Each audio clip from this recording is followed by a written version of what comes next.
I'm going to be going over my Survival Essentials Kit, giving me the essentials for water, warmth, and shelter during the initial 72 hours should I become stranded in a wilderness setting. Your kit, of course, is going to vary depending upon your needs and your goals. 1 pound, 10 ounces. I keep it with me. If I put my pack down, this goes in my pocket. If I go on a day hike, this goes in my day pack. If I'm out and about in the woods, this kit's with me all the time. Let's go ahead and go through the kit contents and I'll show you what it's about. All right, well, let's get into the kit. Of course, I live in Oregon and I think everything has to be able to survive water. And so this kit is in water right now. And in my mind, your kit needs to be able to survive that. If you get dunked in a lake, a river, your kit's going to become immersed in water and you're going to need to know that you can count on that kit. So let me put a towel down. We'll dry this thing off, open it up, and see what's inside. All right. Well, I want everybody to know I'm certainly not criticizing any kits that I've seen. There's a ton of them on the market and on YouTube and on the internet. This just is my particular kit. I'm also going to show you a few things that I've done that have changed this kit, I would say in the last 2 to 3 months. But I've had this kit in this form, one way or the other, for probably well over 3 years.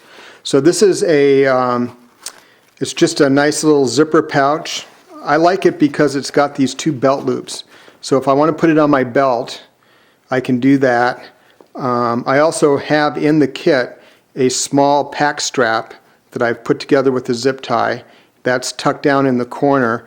If I need to, this will act as a belt in an emergency situation. And of course, you can just think of a multitude of uses for that strap. One thing I do, and I know a lot of you guys do this too, I cut the pull off the zipper and I put a piece of stripped out paracord on as the pull. It's just a little easier in cold and inclement weather. If you've got gloves or mittens on, it's easier to grab this than it is that little tab. The rest of the contents, and I'm going to try and get rid of the water here. You'll notice that I've got packed in vacuum pack bags. Now, before I got into vacuum packing, all of these things were kept in individual heavy-duty quart Ziploc freezer bags. Now, I'm not going to open up every single one of these bags, but there are a couple that I want to open just for demonstration purposes. Let me go through the items here. This is a 55-gallon drum, orange drum liner plastic bag. And this is used primarily for shelter. This is big enough that you can actually sit down, cover yourself with it, and there are instructions that I've tucked inside here that tell how to cut a slit on one side of this to make an opening for your face. This is an Adventure Medical Heat Sheets space blanket, and I took it out of its original packing, put it in a vacuum pack bag, which really compressed its size quite a bit. These two used together form your shelter unit. This is the water unit, and I'm going to open this one up, and the source for this is available on the downloadable link as well. This is 15 feet of orange flagging tape. And what I did is I took a single-edged razor blade, used that as the mandrel to wrap this around.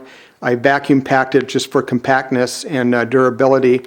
That razor blade, of course, comes in handy for all sorts of things. But the flagging tape is important for marking a trail.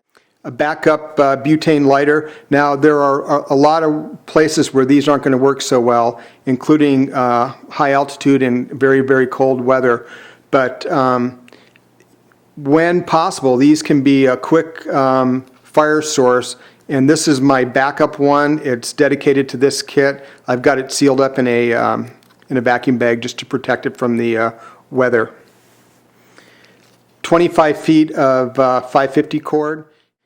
This is a Adventure Medical Equipped to Survive Pocket Survival Kit, and I've augmented it with 2 additional items. There's a safety razor knife and a military grade metal match.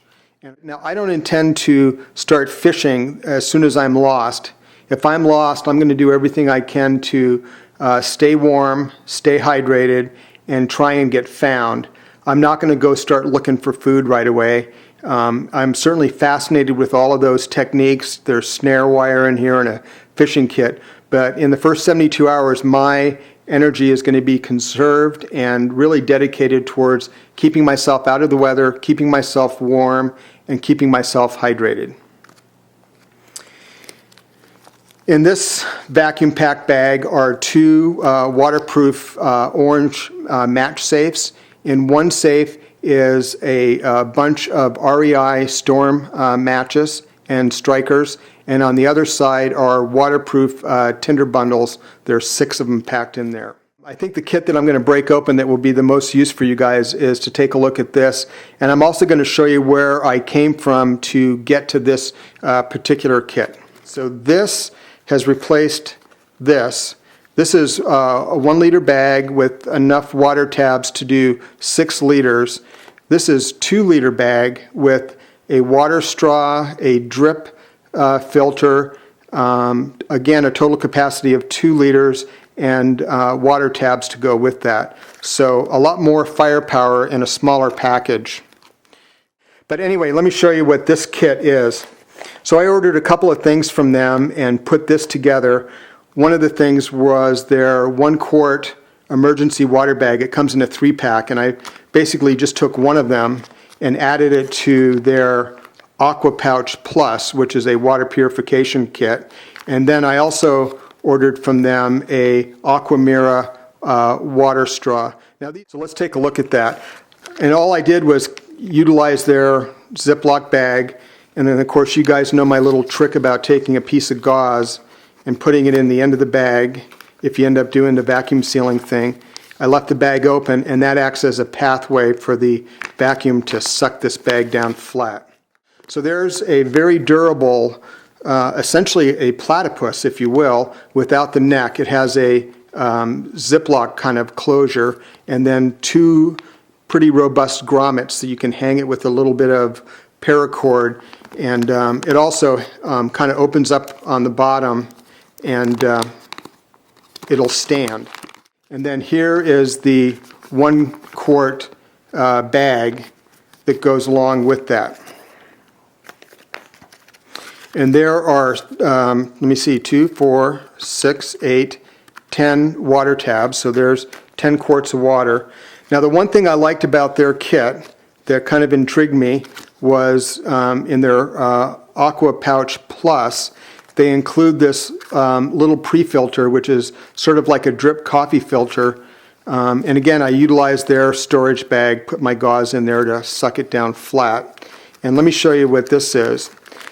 If you have to take water out of a source that seems a little bit contaminated with organic debris, they've come up with this really nice plastic filter that goes in the top of this bag, and then you've got a pack of, I think there's 6, or let me see, 2, 4, 5 essentially coffee filters that'll just essentially take out the initial organic sediment, and then you can add to that, once you've filtered the water, your water purification tabs. And then if you need water immediately and you can't wait for that water tab to work, there is an Aqua Mira personal water filter straw. So that all goes into that pack, and I think you'll agree that in this small Ziploc bag, I've got, I shouldn't say Ziploc bag, nylon bag, I've got a lot of capability there.